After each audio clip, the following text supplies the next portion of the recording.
Cerca Teleeuropa sul tuo Play Store o Apple Store e scarica la nostra app.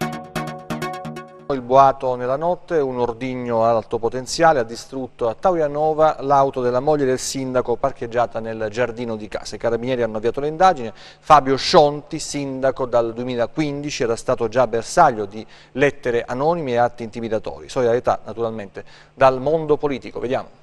L'esplosione nella notte, i vetri delle finestre in frantumi, l'auto, una Toyota Yaris sventrata, i pezzi di lamiere scaraventati lontano dall'abitazione del sindaco di Taurianova, vittima di un atto intimidatorio.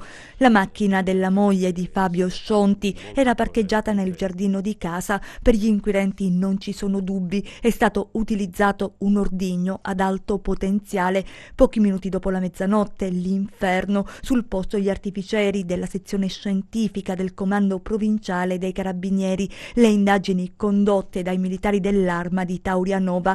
Scionti è stato eletto sindaco nel novembre del 2015 e ricopre anche il ruolo di consigliere della città metropolitana, un compito non facile per il primo cittadino che è stato bersaglio di lettere anonime con minacce. Poi nei mesi scorsi l'avvelenamento del cane che teneva libero vicino la sua abitazione. Sono state le prime parole del sindaco ancora sotto shock. Anche al predecessore di Scionti, Mimmo Romeo, era toccata la stessa sorte. Un clima pesante, quello che si respira nel centro del Reggino, un gesto di inaudita barbarie, l'ha definita il segretario del PD Magorno, che ha condannato quanto accaduto, condanna espressa anche dal presidente del Consiglio regionale Nicola Irto, che ha parlato di uno dei fatti più gravi ai danni di amministratori pubblici avvenuti negli ultimi anni. Va ricordato infine che a Taurianova il Consiglio Comunale è stato sciolto per ben 3 volte per infiltrazioni mafiose prima delle elezioni di Scionti.